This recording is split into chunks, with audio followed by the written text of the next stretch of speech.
Hello বন্ধুরা, এই চুলগুলো কি আমার বড্ড বড় বড় হয়ে গেছে?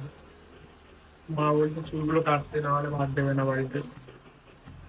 কি করা যায়? চুলগুলো কাটতে হবে তো। চল, চুলটা কেটে গেছে আজকে। বুঝতে পারছি না যে চুলগুলো কাটবো কিনা। খুব মিস করছি চুলগুলোকে। ভেবেছিলাম চুলগুলো একটু বড় বড় করবো, মানে এটা স্টাইল দেবো, চুল বড় হয়ে যাবে তারপরে।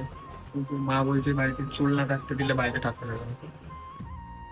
চলো মায়ের রিয়াকশনটা নেওয়া যাক, মা কি বলে শুধু দেখো। মানে আমাকে মা প্রায় 2 সপ্তাহ ধরে বলে আসছে চুল কাটার কথা, আমি চুল কাটছি না।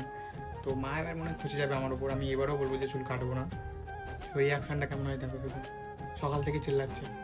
আর হ্যাঁ, তোমরা কমেন্টে বলো যে চুলটা কাটবো কিনা, কারণ তোমরা যদি বলো চুল কাটতে তাহলেই কাটবো, আর না হলে দোকান থেকে ঘুরে চলে আসবো।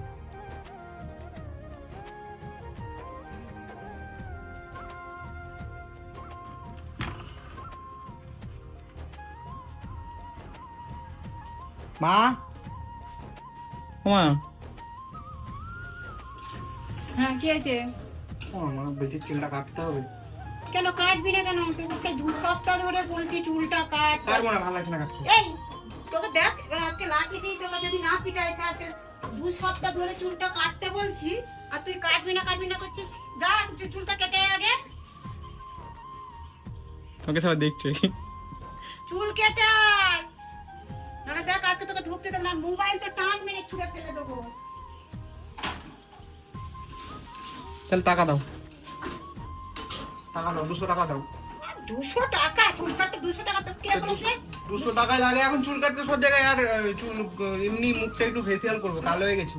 ওরে বাবা, তুই শুধু চুলটা কেটে আয়, তো ফেসিয়াল মেশিয়াল পরে করবি। যা, আগে চুলটা কেটে আয়, নাহলে ফোন টিপিটা দেবো, ফোন দেবো ছাড়া দিয়ে। যা আগে যা, হাট। 200 টাকা লাগবে না, যা। তাই 50 টাকা দাও। বাবার দোকান থেকে যা নিয়ে যা। আমার কাছে কোথায় পয়সা? আমি কোথায় পাবো? কি গরম করছে, ভালো লাগছে না এই রোদের মধ্যে কি চুল কাটছে। তুই যা আগে কেটে আয়, না তোকে আজকে দেখ কি তোর এতে ঘরেই ঢুকতে দেবো না। হাট, এখান থেকে হাট।